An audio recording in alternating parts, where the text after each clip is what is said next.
Hello everybody and welcome back to Let's Roleplay Special Edition Day of the Play Dead Part 3.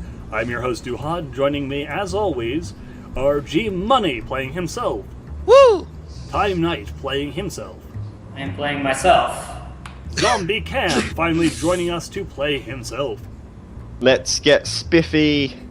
And Winter 100 playing the parts of the people who are not around. He's not. I'm now the 100th version of myself. Oh, No, sorry. that's Nero's former name. Oh, right, yeah, that's Whoa. right. Winter's 100's nearest partner. Well, what a regular Winter. The pumpkin Yes. pie. Oh, I am God. the pumpkin pie. And I'm, of course, your host, Duhad, representing myself as well as our fallen comrade, Demarius. Oh, who Zach. we will be seeing very soon. But for now, Part 3, let's go. Duhad. Mac hefted his makeshift armaments and pushed out of the cabin, staying crouched as he slowly crept towards the tree line. Come on, I want to find these his missing friends, he stage whispered, and stick to melee as long as we're near the cabin. Once you boys head out and check the things down the way, you can do whatever you want, but as long as we're in a fixed position, shooting off guns should be an emergency only thing. Some guy. Quaid. What? Quaid No. had decided many times to say his spiel about himself, each time getting interrupted by events such as Dr. G finding the radios, Octavia at the front door, and the appearance of the zombie. Each time he decided to wait until later. Now, with the group splitting up, he decided that he'd throw his 2 cents in as they parted. Before anyone leaves, I'd like to tell you how I think I can help. Quaid found a table and put down his bag, preparing to unpack it. To start off with my skills. I trained with a longsword, spear, bow, and rifle. I also have plenty of experience with cooking, and I'm familiar with all generic survival skills you would learn in the Scouts. I also have experience with programming and technical work, so I could help you change your phone's SIM card or make you a fancy new screensaver for your laptop, I guess. Quaid stopped for a moment to think about what he was going to say.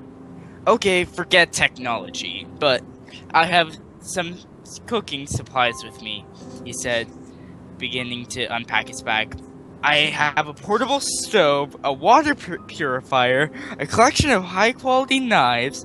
He looked over to Rose and said, Tell me if you think that would be useful. He went back to his bag. Some first aid supplies, a small axe. It's mostly just for cutting small branches, but if you think it would help, just tell me. I was going to stay near the cabin because as Mac said, it would be easier to stay concealed if we have people using melee around here. Mind you, if you think I could help you, I'll go along with you, and I think Twilight would be willing to help too. Twilight nodded in agreement to the notion. Time Knight. Alright, no good guns. That makes sense, said Brandon, holstering his handgun. He rummaged into his backpack and produced an aluminum baseball bat. Yo, Derpy, called Brandon. Derpy emerged from the garbage can, a banana peel sitting comically on her head. We're headed out to find Octavia's friend. It would be best if you came along. Derpy climbed out of the garbage, shaking the banana peel from her mane. I thought you wanted me to hide. Well, I did, Brandon admitted. But I think you'll be safer with me. I can take care of myself, mumbled Derpy. Brandon sighed. He didn't mean to be so overly protective of Derpy, but ever since he found her wandering the streets with a cardboard box stuck on her head, he had sworn to himself that he wouldn't let anything happen to her. Brandon took an adjustable wrench from his tool belt and handed it to Derpy. Here, if anything tries to hurt you, go nuts. Brandon sniffed. Brandon sniffed? Yeah. You Yes. better hose off. That cabbage smells could wake the dead. They both laughed. Anyway, way ahead of you, there, said Derpy, picking up a garden hose. You want me to also play Travis? Yeah. Unless Sure. you... Oh, or... Yes, you're playing Yeah. everyone who is not currently here in this call, save for D. Alright. Travis stood by as the corpse was dispatched. Dispatched, Yes. Yes, That's I good. was correct. Yeah, Brandon you're called fine. out yes, that they were going to search for Octavia's friend. Travis turned towards Applejack and Johnny, who were standing near a giant tree. Hey Johnny, there's a search party going on for the pony's friend. I'm going to go and see if I can help track him down. I want you to take Applejack and go get a head start digging out the cart. Johnny showed a look of concern. I'm not even sure where the cart is, let alone if I'm able to fix it. Travis shook his head. Well, we saw the cart, so I'm sure she can lead you. As for danger, we were still deep in the forest, so I doubt there's gonna be more than a few of them. And Applejack has one mean back kick. Anyways, I figure you out of everyone here because probably have the most experience with avoiding detection. Johnny nodded, and Travis chuckled and grabbed a shovel that was leaning against the cabin. Hey, here, you'll need this. Travis gave him the shovel and then glared. If anything happens to her, I'll personally hunt you down. Well, if there's trouble, call on the radio. Same sentence. Yes. It's the best part about that. Yes. Travis then ran to catch up with Dr. G and the rest of the group. Hey guys, I can help track him. Johnny turned to meet Applejack, both wearing a confused look. A moment of silence before Applejack finally spoke. Well, Sugar Cube, I guess we should head out. He nodded as they both left towards the cart.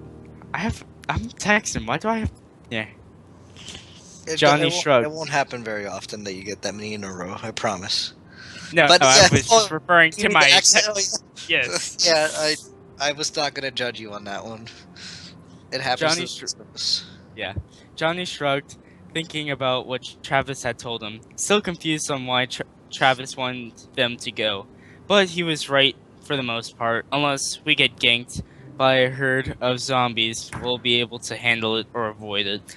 I doubt finding Octavia's friend shouldn't take more than an hour unless he was broken from his chain of thought by Applejack. Well, Trigger Cube, I guess we should head out. Johnny nodded, and they silently went out towards the buried cart with his shovel in hand. Fluttershy stayed by Colgate's side as the people went searching for Octavia's friend. She didn't know why Colgate was sick, but the fact that she was in pain made Fluttershy feel sad. She put a hoof to her head and noticed her fever was coming back, so she went and grabbed a small towel and soaked it with cool water and placed it over Colgate's forehead. Please get better soon. I don't know what they'll do if they think you're becoming like the monsters outside. Fluttershy turned to face a window where she saw something moving off in the distance. G Money. Dr. G stayed behind Mac, but followed machete ready. He figured he'd be useful in case his Cameron fellow was hurt. Besides, he wasn't really so excited about clearing out the cabin next door. Because he's lazy. As Travis explained to Johnny about the cart, Dr. G had a thought. Well, if there's trouble, call on the radio, Travis said. Also, you have that first aid kit, should you need it, Dr. G added, as Johnny and Applejack left with a shovel in hand. They set off, Travis catching up and offering his tracking skills. Now, Octavio, was it? He asked the gray mare at bow tie, who nodded in acknowledgement. Where were you and Cameron last before you two got separated? Dr. G asked, concern for Octavia's companion etched on his face. Duhad. Mac nodded back at Quaid. It sounds like you're going to be useful to have around. Sorry. Sounds like you're going to be a useful guy to have around. If you want to help out, take a run around the back of the cabin and take out any of those things that are sneaking around back there. He then turned back and carefully made his way back into the forest. If the boy's friend was out there, he was not in trouble. Was back there and he was not in trouble. Then they could be walking straight into a trap. But if he was in trouble, letting a man die out of fear was the first step on a slippery slope. Introducing in his debut, the zombie cam. Actually, his debut was an episode before when he wasn't actually around to read it. His IRL debut. Date Tuesday 2014. You don't need to read that. Just say your name and start. Yeah, just Cameron's mouth had been taped shut with a roll of electrical tape that he had packed in his bag. The man, who Cameron had come to mentally refer to as asshole, or just arse rather intelligently, had dragged him slightly deeper into the forest so that the cabin was only barely visible, and tied him up with some rope in Arse's bag.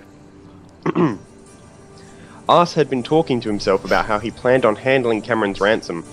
"I'll just wait until the middle of the night, so that they aren't expecting it," he said proudly, looking at Cameron expecting a nod of agreement, before realizing he wasn't going to get one.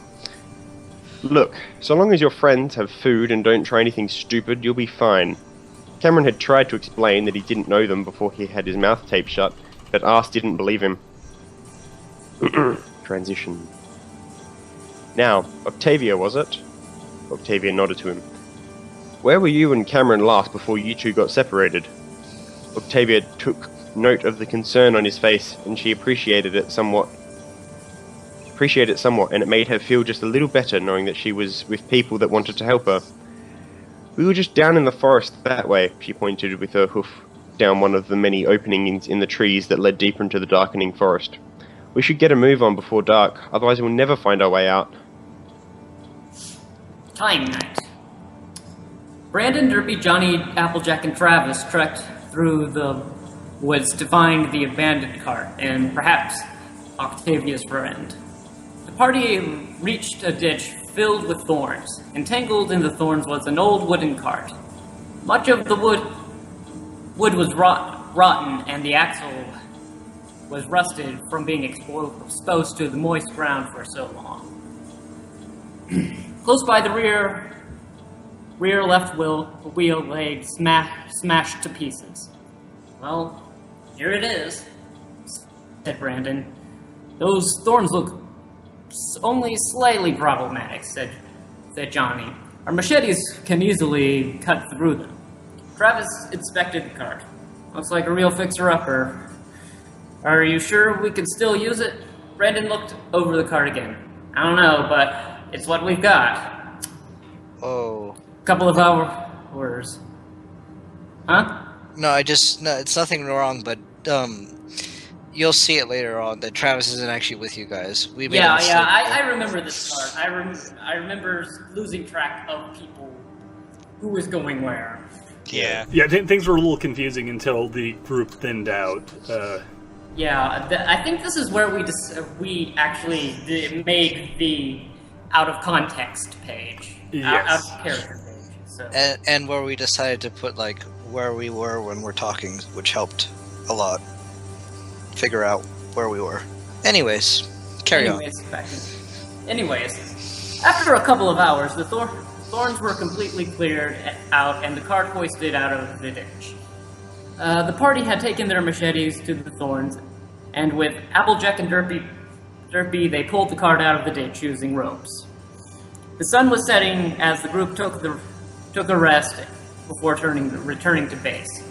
Upon further inspection, Brandon found some faded letters painted on the side of the cart. EPS. I wonder what that could mean. Derpy squinted at the lettering and shrugged. Wait, there's something under this smudge, said Travis, rubbing away the mud, revealing an insignia of a pony holding an envelope in its forehoof. Wait, I know that symbol, said Derpy. That's the symbol of the Equestrian Postal Service. The cart is from Equestria. And that is a plot thread that goes absolutely nowhere. G Money. Dr. G agreed wholeheartedly with Octavia's statement.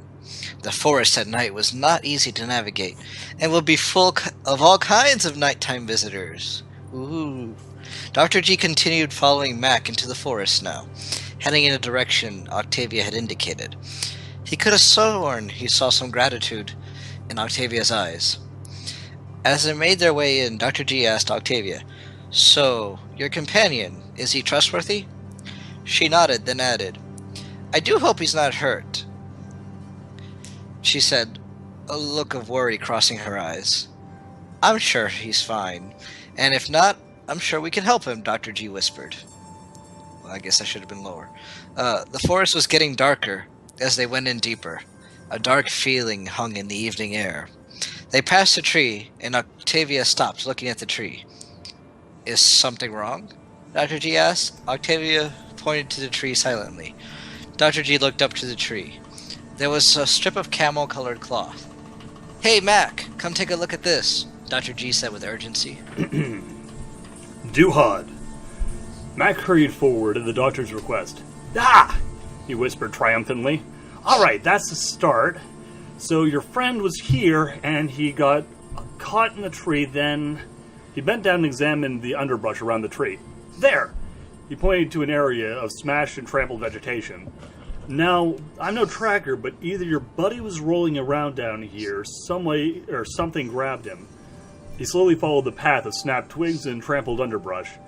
"And I bet you dollars to donuts that if we follow this mess, we're going to find your friend in no time." He hefted his axe sheepishly and added, "Though now I sort of wish I brought the gun."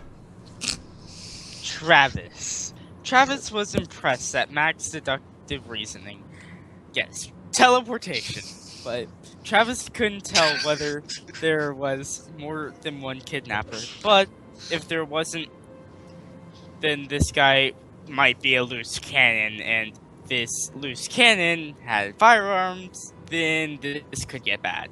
Travis unzipped his bag and pulled out his Walther? Walter PPK. Walther PPK. Yeah, Alright. it's James 007's Bond's gun. gun, yeah. Yeah, it's 007's gun. Alright. A small gun fitted with a silencer given to him by his dad on his 12th birthday. It was the same type of gun used by the spy in his favorite movie. Travis snapped back into reality. If anyone is uncomfortable with the idea of killing someone, then you might want to wait at the cabin, because this might get ugly.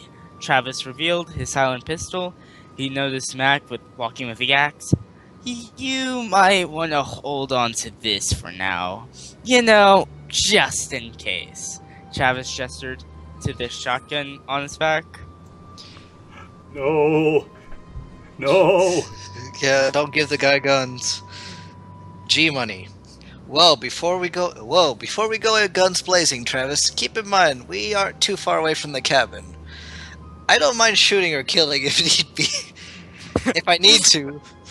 But we might be able to solve this issue without force, Dr. G said, pulling out his Beretta and reholstering it. For now, let's follow the trail and see what we are up against. Oh no. Oh, here it comes. Octavia, you should get back to the cabin to be safe, but if you choose to come with us, you should stay behind us to avoid being hurt or worse, Dr. D said, turning to Octavia and looking her in the eyes. Dr. D's famous words. Oh man! You All told right. me not to do stack. New character approaches, and this is the one character who is not currently in this call, who by like the 1/3, like the 1/4 mark of the story, is actually still in the party. Oh If boy. barely. No, he's in for a while. He's in for quite a while. Well, Zach technically, he's Marcus. still in, Yes. Yeah. in a sense. Actually, Yeah. he kind of, yeah. Let's spoilers though. Zach Marcus. A rustling grabs everyone's attention. Down the road, a young man armed to the teeth with swords and blades rushes towards the group. Upon reaching the group, he drops a dark pink mare unceremoniously in front of the party. "Look after her for a moment, will you?" he says, turning back down the road to a small group of 10 walkers, mostly Sorry. humans with some ponies, Sorry, the unsheathing his voice is great. katana, machete, and small dagger off his wrist. "I've been waiting for this for so long. Come at me, you undead maggot sacks!" he yelled, rushing the small horde. "This is Domarisov, a young man from Georgia, USA. An avid gamer, collector of bladed weapons, brony, and a zombie outbreak prepper. Hey, pleasure to meet you." The pink mare sighed. "My name is Big Mina Diane Pie. Yours?" Time night. And here we go. This is an infamous exchange. Oh yeah, this is the famous lines. Okay. Brandon and Derpy stared in awe as the stranger ran headlong into the forest.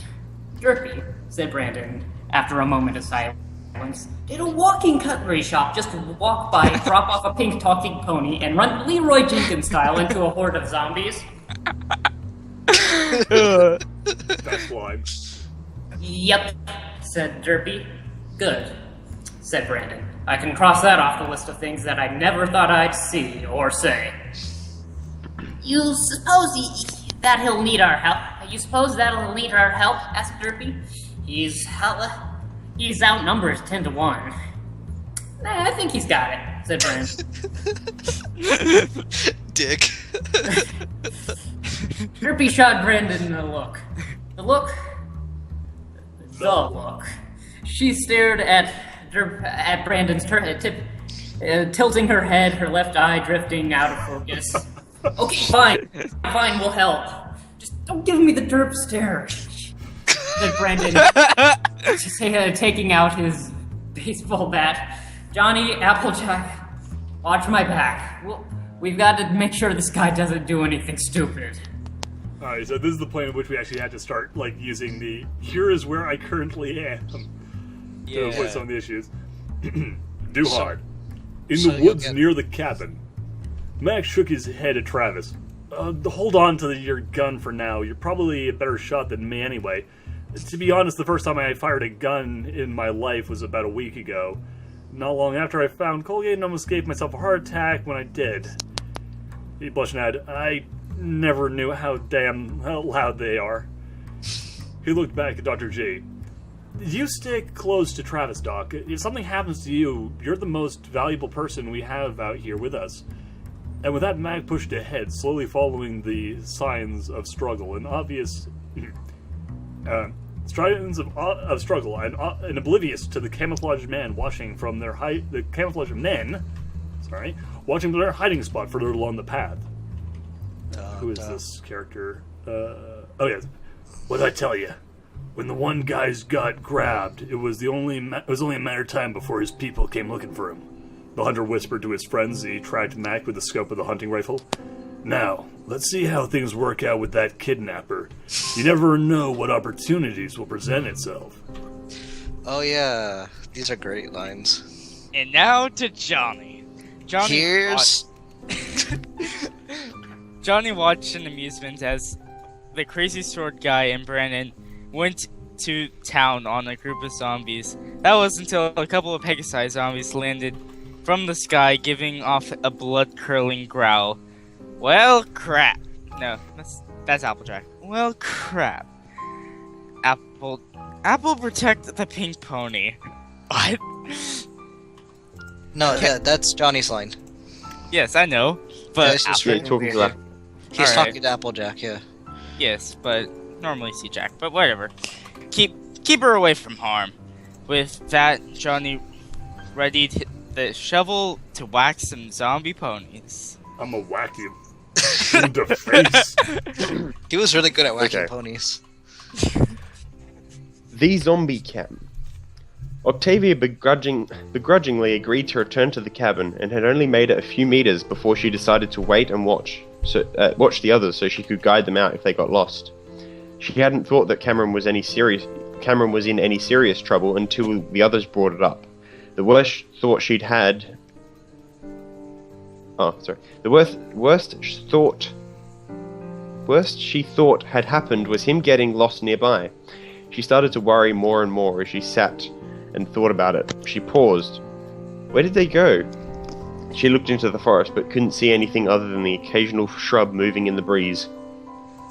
Cameron was cold. He'd been sitting in the mud for ages, leaning against a tree. He had started trying to think of ways to escape when he noticed the large bushes nearby sneaking around. At first they thought they were undead, then he realized they were not undead, but rather living people. The people from the cabin, he exclaimed internally. Octavia convinced him to help find me. He decided to sit and wait for the surrounding camouflaged group to make their move. With newfound confidence, Cameron wore a large, amused smile on his face under the electrical tape at the thoughts of what he would do to his captor once he got out. Cameron was always kind of evil. Yeah. Yeah, he really was. I'd see it now. Damn it. Oh, this is great. Don't you remember he Yeah. mutilates a poor man in a bathroom at one stage? Yeah, that's right. Excuse me? Sorry, spoilers. G-Money. G-Money. Oh yeah, this is, side note, this is where G-Money makes a mistake, but we fix it later. Dr. G followed Mac, glad that Octavia had heeded his advice. He stayed close to Travis, but he had the feeling of being watched. They carefully followed the trail of broken twigs and shrubbery in relative silence. Dr. G looked back for a minute. He could have sworn he heard a struggle in the distance. He shrugged it off. Probably just a squirrel or something. Not like I'm looking for someone. Yeah, you know. One of the above-mentioned camouflage men noticed Octavia as she sat confused. He quickly moved forward and grabbed hold of Octavia, pressing a cloth to her muzzle. Night-night, little pony. You will come most in handy soon, he whispered as she passed out. The sorry excuse for a hunter brought the now unconscious Octavia to his leader. Nice work there.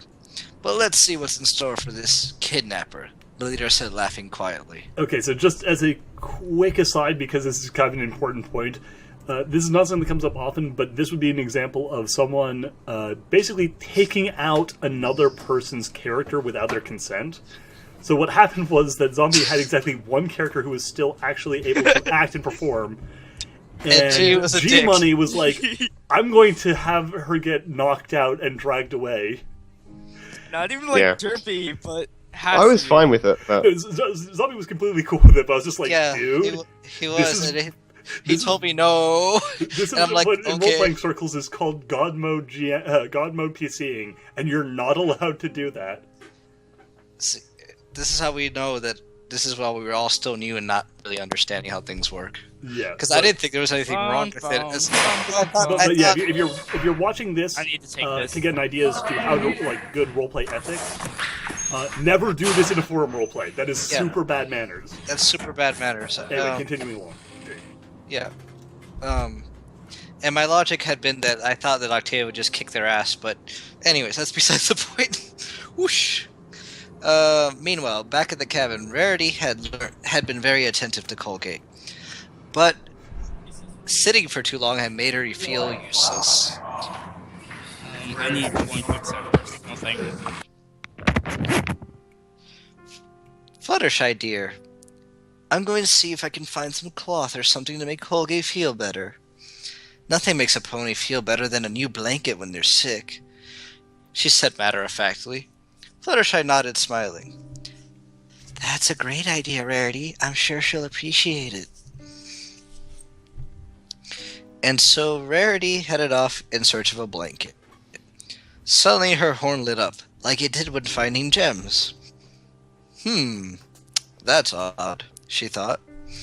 She followed her horn, and it led to a strange and dusty door. She opened the door and peered down into the musty darkness. Well, here goes nothing. She went down the stairs, and her jaw dropped. "Oh, Twilight! Can you come down here a minute?" She called loudly, her voice echoing through the house. She stared in awe at the room before her. It was huge, with bunk beds. There was enough room for everybody, and a few to spare as far as she could see in the gleam of her horn. And those crystals on the walls, she was pretty sure she had seen them before in Twilight's lab. And if she remembered correctly, they could be ignited and would light, needing a charge every so often. "Twilight!" she called again, hearing hoofsteps behind her. Another plot point that never goes anywhere. Alright, for a few of I'm those. back, so don't worry. Alright, Time Now, you actually here? Yeah, I'm here. Alright, cool. There's some commotion in your background. I wasn't sure if you'd left. Yeah, I had to mute my mic for a few minutes. That's fine. Well, because you're- some people just walked past. That's fine. You're up. All right. Time night. Forest clearing. When Brandon and Drippy caught up to the humans with not Army Night, they were greeted by a severed zombie head rolling up to their feet. Okay, we need to draw some aggro officer hack and slash here, said Brandon, and try not to get bit. God damn it. Drippy nodded and charged into the fray. Drippy was able to cripple one of the zombies with a blow to the knees with her wrench, and allowing Brandon and the stranger to finish them off. After the dust settled, Brandon approached the swordsman. "You fight well, but you can't just charge a horde of zombies on your own. This isn't a game," Brandon turned to Drippy, who was kneeling next to a corpse of a zombie pony. You okay, Drippy?" he asked. "Yeah," she muttered, "but I think I knew this one. Makes me feel icky inside." Brandon did not know what to say, so he just hugged Drippy and whispered, "It's going to be okay." After a minute, he stood up and said, "Okay, whoever you are, you need to get back to Pinky, then you can go on your way or whatever." Johnny, forest clearing. Johnny led the two flying zomblers behind the tree line out of view of the ponies before he started beating on the two. The first had an open head wound, so he went down quickly. This other one was a bit tougher, so Johnny held the shovel like a spear and jammed it into the open mouth of the second pony. With spear through the neck of the second pony collapsed. Yeah. After he caught his breath, he came back into view of Applejack and the pink pony and sat down next to them, waiting for the swords and Brandon to come back. So Pinkamena, was it? Your friend go head first into hordes of zomblers often? Johnny said jokingly. Casually. Casually changing characters. Yes. Duhad. Sorry, I was looking for the word casual. I was like, wait, oh right, that's a joke. Duhad. The forest near the cabin. Mac froze as he looked up, his eyes caught by a break in the green and brown of the forest. Bingo! He whispered, turning back to his companions. Okay, I think I see someone up ahead. You two circle around so we can flank them, and I'll draw out their attention. If anything goes wrong, you should be able to get them in a crossfire.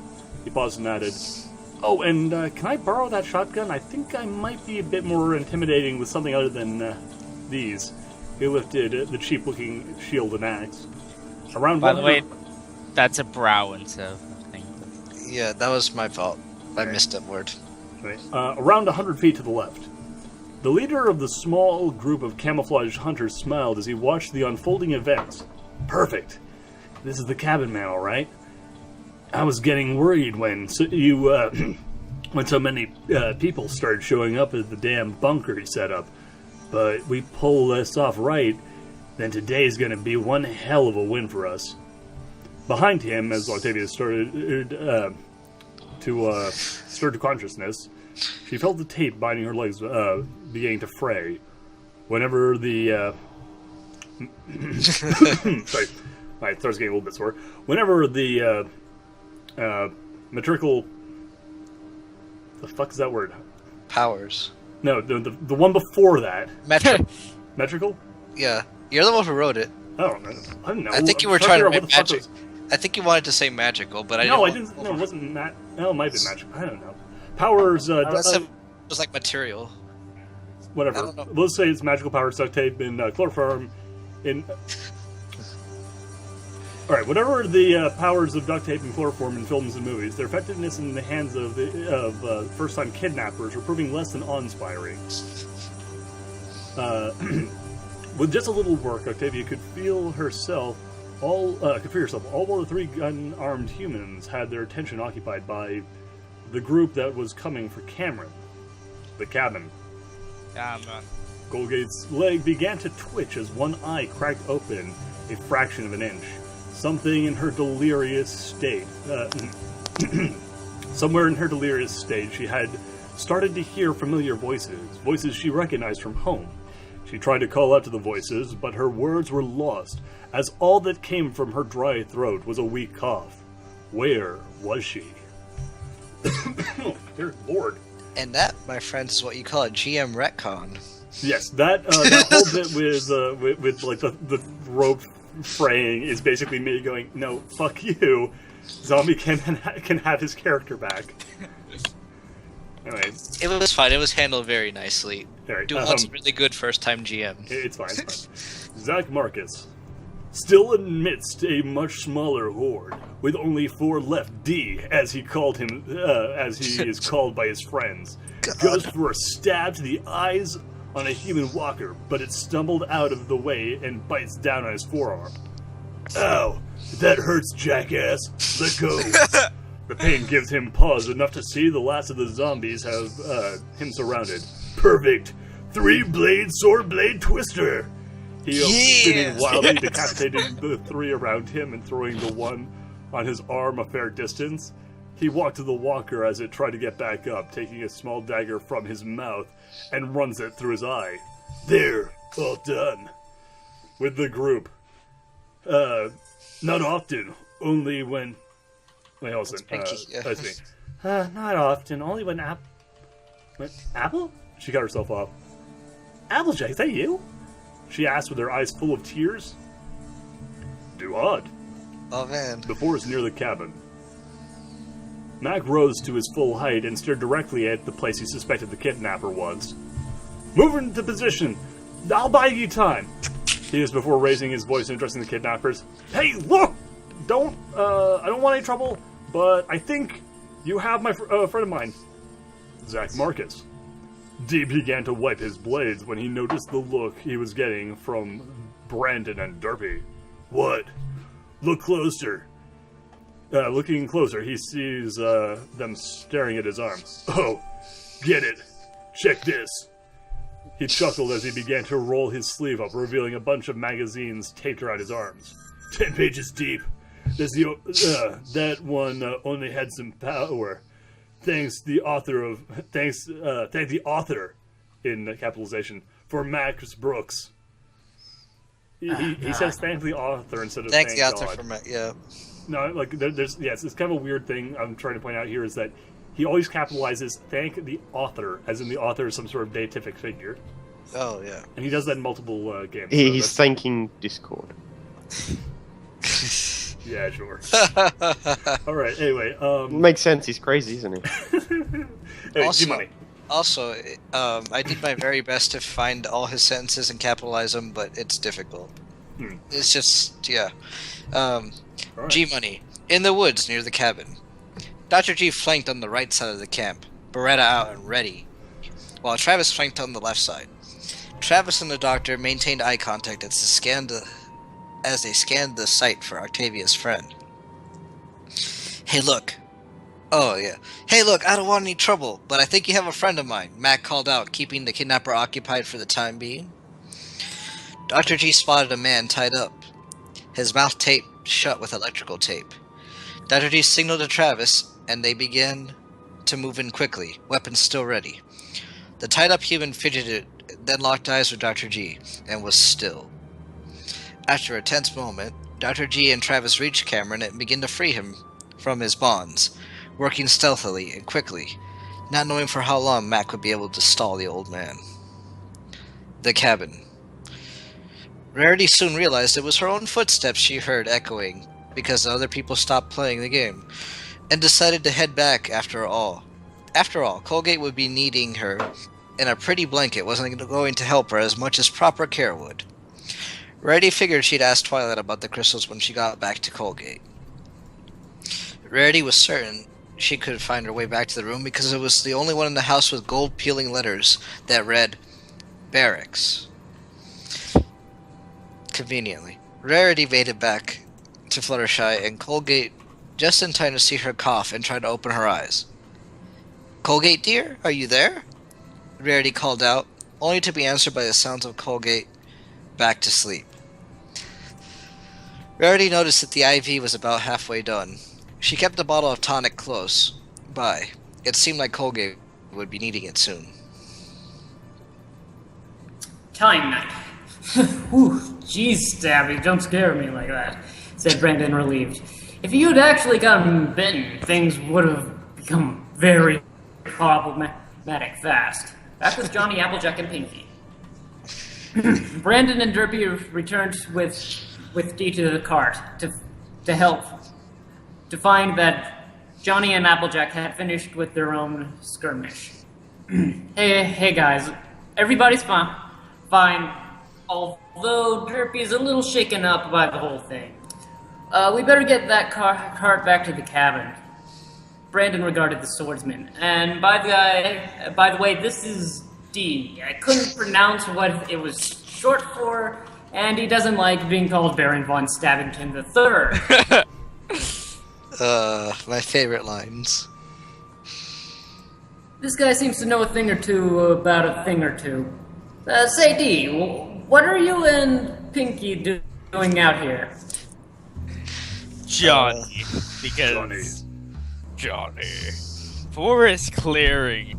Johnny, still relaxing on the ground, looks up at the return of Brandon and Derpy. The small mystery man, who Brandon called D, was also there. Johnny heard Brandon say to D, D, what are you and Pinky doing out here? Johnny intervened. Let me guess. Email. Cabin. Cure. Looked surprised. Well, you're in luck. Because the cabin is about an hour that way, and from the sounds of it, a lot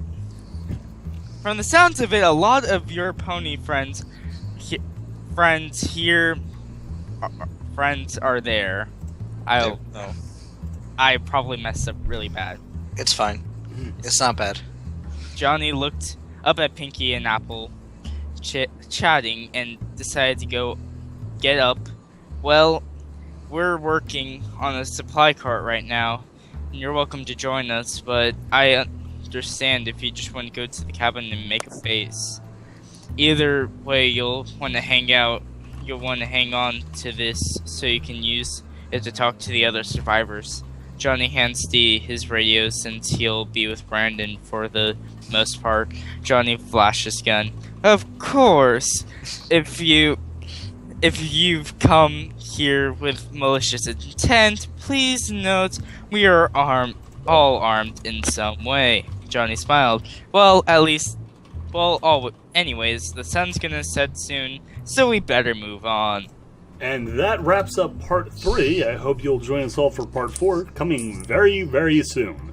Because we're going to be recording it very, very soon. As in, like, sooner than you'll be hearing it by a lot. Anyway, See you guys next time.